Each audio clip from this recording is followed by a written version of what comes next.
힐링 도유입니다. 구독과 좋아요, 알림 설정 부탁드립니다. 오늘 보실 분은 이휘재 님의 사주를 보도록 하겠습니다. 저는 솔직히 개인적으로 이휘재 님이 복귀하는데 왜 이렇게 욕을 먹고 좀 저항이 심한지를 잘 모르겠어요. 제가 내용을 잘 몰라서 그러는 걸 수도 있지만 이렇게까지 반대할 정도일까라는 생각은 좀 듭니다. 그래서 이분 사주가 도대체 어떻길래 이럴까라는 궁금증에서 일단 사주를 볼 텐데요. 사주가 정말 어마어마합니다. 일단 갑목이라는 성향을 가지고 있습니다. 갑목은 큰 나무예요. 그래서 한번 뭔가를 선택하면 선택한 대로 꿋꿋이 나아가는 고집스러운 성격이다라고 얘기를 합니다. 그리고 쉽게 뭔가를 결정하지 않는 사람이기 때문에 진중하고 고집스럽다. 그러다 보니 유연함은 좀 떨어집니다. 어떤 사람에 맞춰주고 이런 느낌보단 자기 스타일대로 끝을 보는 성향, 그게 바로 갑목이라는 성향의 특징이에요. 자, 일복은 여기 가지고 있습니다. 그래서 부지런하고 성실한 사람. 그러니까 말 그대로 가보니까 우직하게 내가 하고자 하는 일을 끝까지 열심히만 하면 사람들이 알아줄 거라고 믿는 사람. 뭐 요렇게 볼 수도 있습니다. 그래서 되게 열심히고 최선을 다하는 사람이다. 자, 나머지 기운은 일단은 없습니다. 토도 없고 금도 없어요. 근데 수가 어마어마하게 많이 있는 사주이거든요. 수는 인복입니다. 나에게 영향 끼치는 사람들이 많다, 도움 주는 사람들이 많다, 인기를 많이 누리고 얻을 수 있는 사주이다. 그래서 이 수가 많은 것은 연예인으로서는 아주 좋은 경우예요. 더군다나 이 사주는 역마도화 화계 중에 도화만 3개 가지고 있습니다. 더군다나 수의 도화를 가지고 있어요. 수의 도화는 아주 매력적인 사람이다 라고 얘기를 하고요. 화의 도화는 아주 적극적인 사람이다 라고 얘기를 합니다.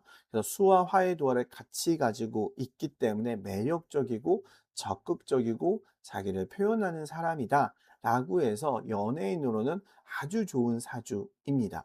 그런데 문제는 이 사주에 있는 이 좌우충입니다. 얘가 문제이거든요. 그러니까 좌우충이 하나만 있는 게 아니라 수가 2개 있고 화가 하나 있는데 요게 부딪히는 좌우충이거든요. 그래서 많은 사람들 때문에 인기를 얻고 도움을 얻고 성공할 수도 있지만 그 사람들 때문에 내가 일에 문제가 있을 수도 있다라는 개념이고요. 이 좌우충이라는 건 도화살이거든요. 도화살이라는 건 내가 한 것 이상의 문제가 사람들에게 보여질 수 있다라는 개념입니다. 그러니까 도화살을 제가 이렇게 많이 예를 드는데 내가 어떤 여자랑 돌아다녔어요. 그래서 바람 폈다고 소문 나는 건 도화살이 아닙니다. 왜냐 이거는 충분히 이야기가 가능하기 때문에 그래요. 나 이거 동생인데 뭐 나 누나인데 이렇게 될 수가 실제로 돌아다녔으니까 해명이 가능한 거죠. 그럼 도화살은 뭐냐면 내가 모르는 사람과 바람 났다고 소문나는 게 도화살이에요. 다시 얘기하면 이건 해명이 안 돼요. 소문만 있는 거예요. 되게 억울한 게 도화살이거든요. 시기 질투를 많이 받는다, 이상한 소문이 난다, 뭐 요런 게 이제 도화살인데 이 사주는 도화살이 엄청나게 많은 사주인 겁니다. 그래서 내가 원치 않아도 사람들 때문에 되게 시끄러워지는 사주이고 이걸 이제 조심해야 되는 사주이거든요.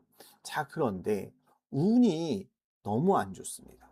자, 좌우충 때문에 그런데 이 사주가 53세부터 10년의 살이 무호예요.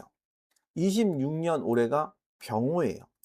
이 화가 2개가 더 들어옵니다. 그래서 도화살이 엄청 강해지는 거예요. 대운 53세부터도 강해지는데 26년에 거의 끝판왕이 되는 거거든요. 그래서 이때가 가장 안 좋은 운이다 라고 이야기를 하는 겁니다. 물론 도화살이 연예인에게는 아주 유명해지는 운이 될 수도 있어요. 그래서 연예인에게는 도화살이 있어도 좋다, 있으면 좋다라고 얘기를 하기도 하거든요. 그런데 이렇게까지 직접적으로 충이 들어와 버리면 이건 절대로 좋다고 얘기할 수 없습니다. 그래서 올해를 되게 조심해야만 하는 운에 있다. 도화살이 너무 크게 붙어 있어요. 솔직히 말씀드려서 도화살이니까 이 정도로 얘기하는 거지, 다른 살이었으면요 죽을지도 모른다라고 합니다. 이렇게 살이 많이 들어오면 죽을지도 모른다라고 얘기할 정도로 나쁜 운세이거든요. 근데 도화살은 생명하고 직접적인 연관은 없는 부분이 있기 때문에 뭐 죽는다 이렇게 얘기할 건 아닌데, 그러나 이 정도면 도화살이 아닌 다른 살이면 자 목숨을 위협받을 수 있는 그 정도의 살이에요. 그래서 올해는 뭔가 이렇게 도전하거나 뭔가 하는 것을 쪼끔은 '천천히 하는 게 좋지 않을까.'라는 생각이 들어요. 왜 그러냐면 27 년의 운이 있거든요. 27 년의 운이 어떻게 되냐면 얘가 미토인데요. 미토는 여기 오미아파가 돼요. 근데 이게 참 재밌는데, 그럼 오미아파가 되면 화가 세지는 거잖아요. 화가 세진데 수가 세? 그럼 도화살이 더 클 것 같은데, 그런데 합과 충 중에는 합이 우선이라는 공식이 좀 있어요. 그래서 충은 여전히 센 거지만 합이 됨으로써, 근데 합이 토의 합이거든요. 토는 재합이에요. 내가 원하는 기회가 있다라는 개념이거든요. 그러니까 어떤 기회가 있음으로써 내가 일을 할 수 있다라는 개념인 거예요. 살 자체가 없어지진 않지만 올해만큼 문제가 되지는 않을 수 있다라는 개념이거든요. 그래서 올해 무엇인가를 하기보다는 내년에 하는 것이 훨씬 더 낫지 않겠느냐라는 생각이 들고요. 28, 29 년이 금운이에요. 금운은 이 사주의 관입니다. 안정적인, 자리 잡는, 무엇인가 편안해지는 요런 운이거든요. 그래서 올해 내가 어떤 활동을 하기보다는 내년부터 활동을 하는 게 훨씬 더 낫지 않을까? 조금 타이밍을 재면 더 좋지 않을까?'라는 이제 조심스러운 어떤 제안을 드려 볼 수 있을 것 같습니다. 여기까지 이휘재 님의 사주였고요. 언제나 행복하시고 좋은 일들만 함께 하시기를 간절히 기원드립니다. 감사합니다.